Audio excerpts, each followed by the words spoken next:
Hello and welcome everyone. Thank you for joining us today for the Supercharge FinOps Outcomes by Empowering Technical Teams webinar. My name is Daniela and I'll be the moderator for today's session. I'm excited to introduce Chuck Tatum, CRO here at Densify, and Ashley Rodrigue, Cloud Partner Manager at Intel. Hello, hello. They will lead the session today and take us through how FinOps programs can positively impact cost by reducing cloud resource waste. And with that, I'm going to pass the mic over to Chuck to get us started. Thanks, Daniela. Welcome, Ashley. Thanks for joining us today. We're going to take you through what is a very popular topic. And despite the fancy title, it really is centered on enabling technical teams to be part of the FinOps solution around improving the cost of cloud. That's the focus of our presentation.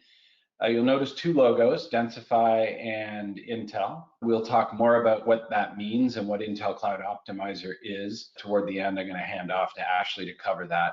Let's talk first about what Densify and by extension Intel Cloud Optimizer are. And they are both focused on enabling analytics that will precisely and continuously, or allow you to precisely and continuously optimize cloud and container resources for performance and cost. Now, this is a very high-level statement. You'll hear similar statements actually from lots of different vendors in the space. Although we're talking about the challenges of FinOps and enabling engineers in general, we are a vendor and we do provide software. So we're going to talk a little bit about that. We're going to use examples and show you screens and things to make our point, and then we'll come back and tell you about how ICO plays into that. So one of our favorite things to replay is by the FinOps Foundation, a survey they recently did on the top concerns that revolve in most enterprises around FinOps programs. And the observation that 4 of the top 5 things that organizations most struggle with in their cloud cost optimization relates to either getting engineers and the people that own infrastructure to take action on what they're being asked to do around FinOps, or driving more control or ability to govern policy around cloud choices at scale. It all relates to the control of waste of resources, people wanting to get at that fundamental problem. And so when we engage with our customers, we see this reflected back over and over again. There's no shortage of interest in improving the way or the efficiency with which cloud is used, but it's really hard to get that at scale improvement when you've got so many distributed individuals making decisions on these things. And it's a little overplayed, but sort of the reminder that people that build software, people that run applications for the business, their primary or first concern is not necessarily cost. So how do you deal with that?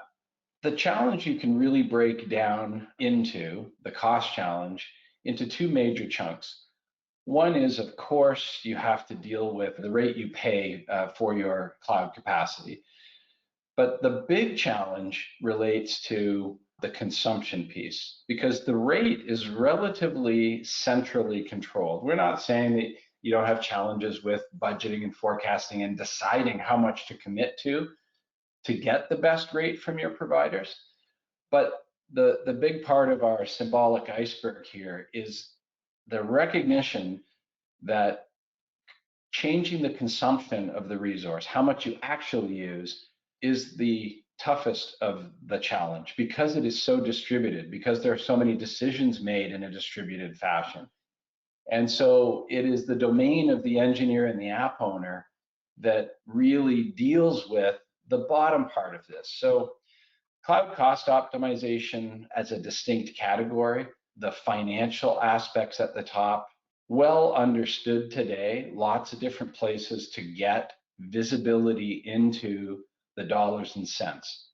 The DevOps world, where things are built and business value is driven through the delivery of software, the domain of the engineer, the app owner, those that deliver the functionality to the business, they are the ones that control the decision around the resources that are provisioned for their apps. And so the selection of the cloud instance, what family you use, how optimized it is, how you scale it, increasingly the complexity around Kubernetes and containers. This is the domain also of the engineer and the app owner.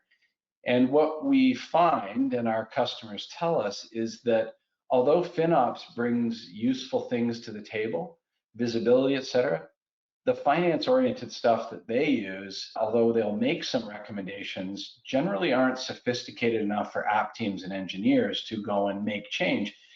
And if that is the basis by which they are asked to act, it's very difficult to get them to go and do it. So this is really where we focus with these two offerings. And we focus in a very specific way, and that is not on the dollars and cents, not on dissecting the bill, but on the critical ingredients that are required to empower engineers to be part of the solution. And so we break them into 4 key chunks. One is analytics that include all the factors that they expect to be in a recommendation. And it's technical and behavioral, but also any kind of business constraints that they may also be asked to observe.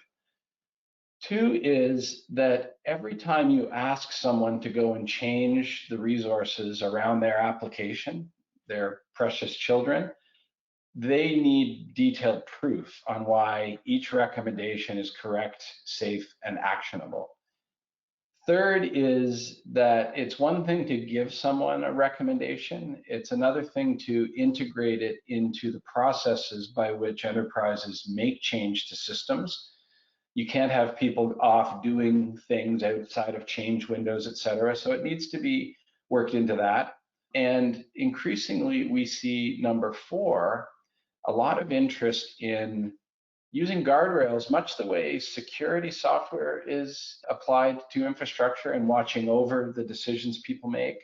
Guardrails that relate to resource that can be integrated to the DevOps process to encourage good choices and reduce poor choices. So we're going to talk about all of these things and how this technology actually works. Let's talk about the challenge of looking at the cloud instance you select. And we're going to pick on Azure. AWS is equally complex. And we do this a little bit tongue-in-cheek, but Microsoft and Azure recognize this challenge themselves as they talk to their customers. Let's say we have a workload that's in a standard DS4 v2. It's kind of an old instance, and I might like to modernize, take advantage of, let's say, some new Intel capabilities for performance, and I might like to just move to something newer.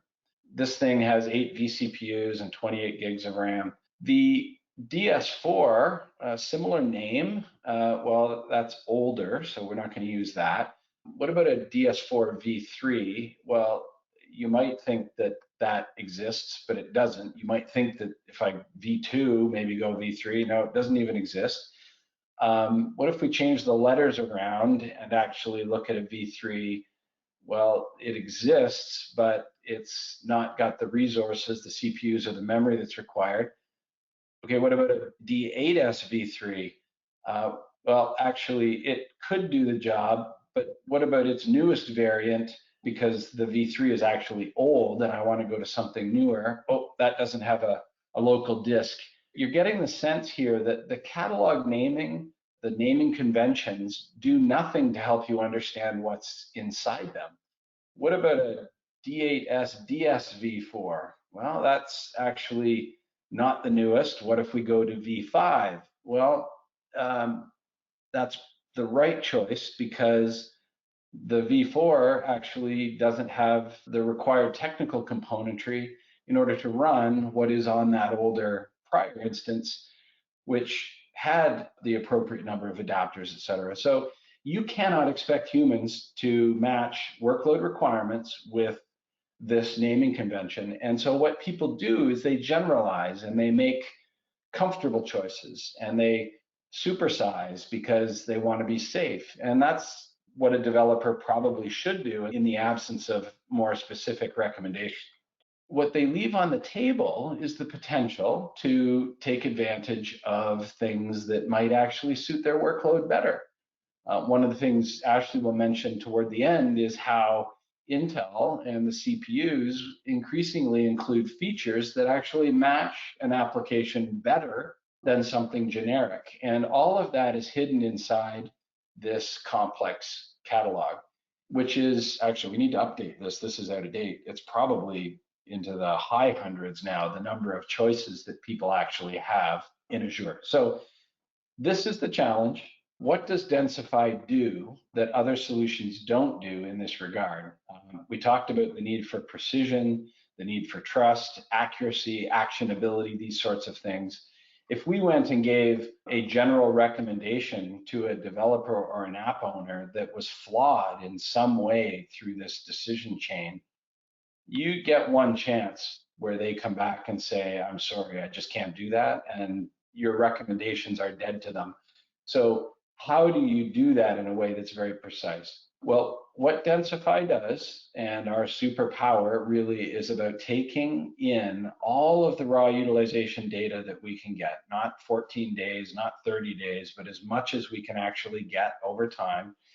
We use machine learning to build very advanced models of the time of day behavior of these workloads all through the historical time frame that we have available to build representative days that truly reflect the peaks and sustained behavior of those workloads to a high degree of confidence against those scoring mechanisms to come up with a highly reliable and safe recommendation.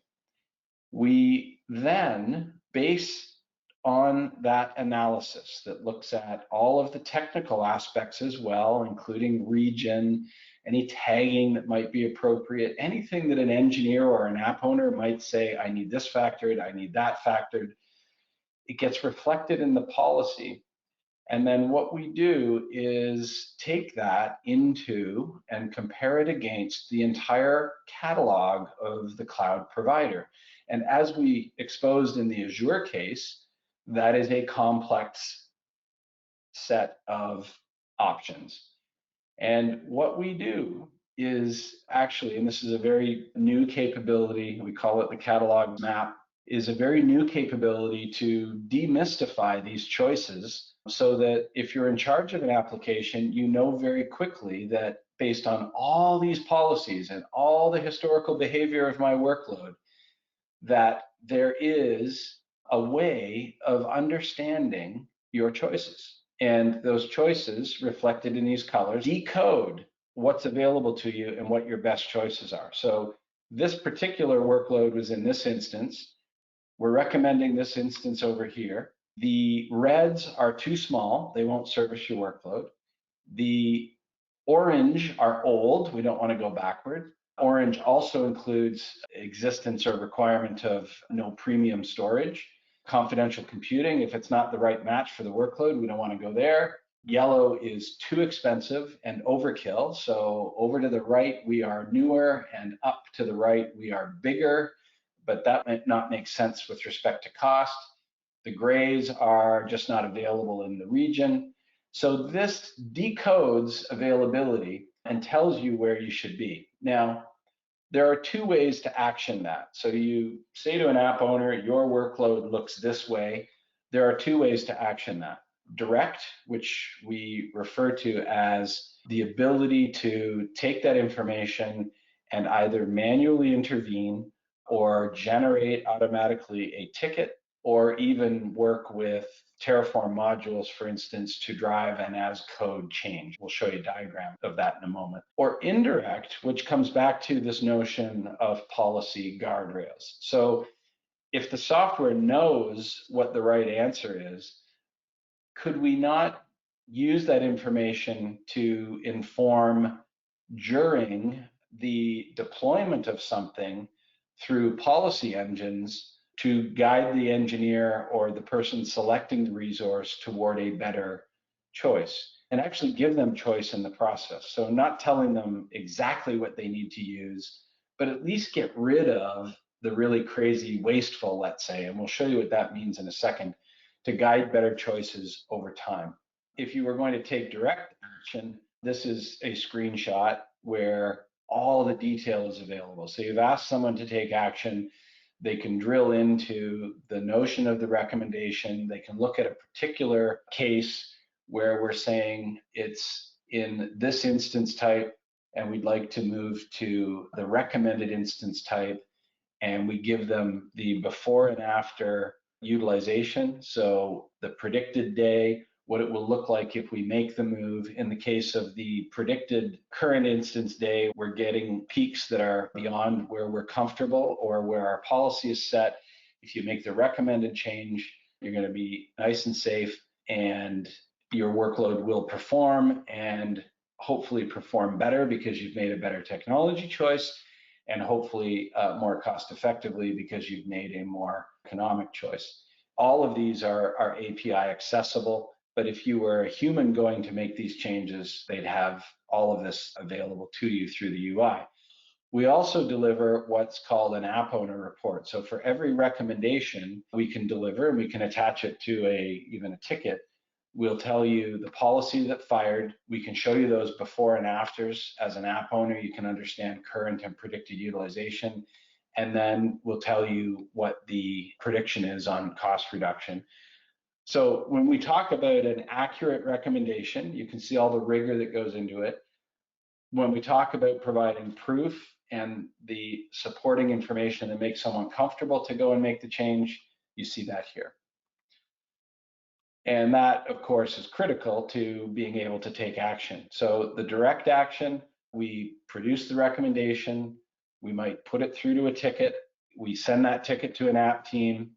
That recommendation and info can be driven down into, through a Terraform module in this case, the modification, which can then be planned and deployed. So that's an example of a life cycle where the recommendation is made, the approval is achieved, it's delivered.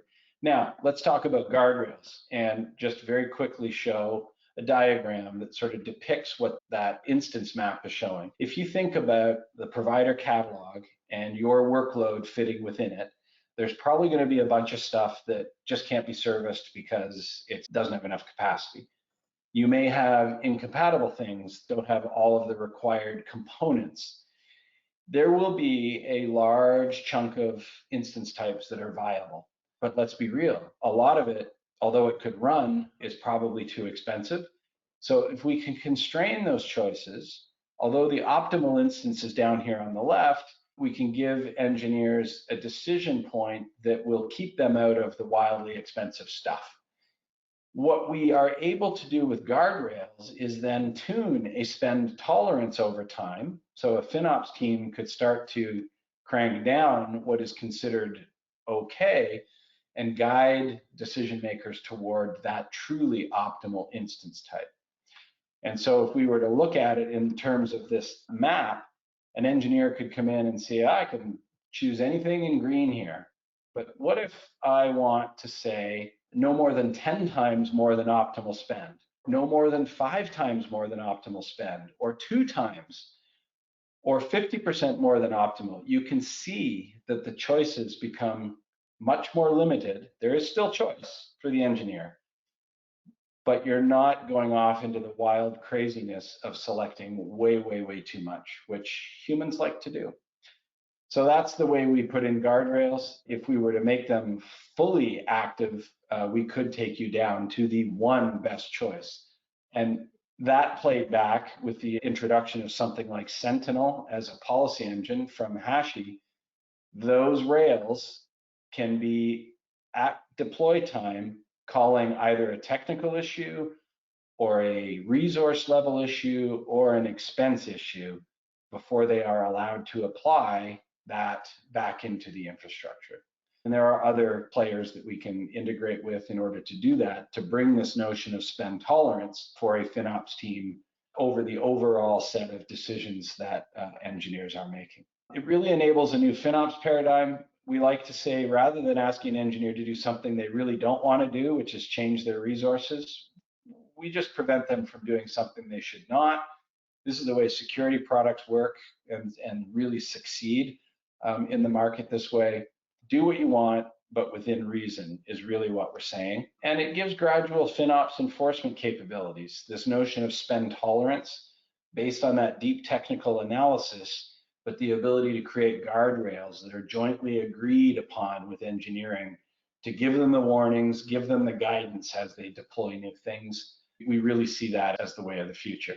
And with that, I would like to ask Ashley to talk about ICO and what that means and how you can take advantage of it. Thanks, Chuck. I'm happy to be here with you guys today. And as you can see with what Chuck just presented, we find it from the Intel perspective to be, huge value to be able to help customers find the right Intel instances for their workloads. And as part of this partnership that we have with Densify, the first year is fully delivered by Densify, but sponsored by Intel. So we do cover the cost for qualifying customers.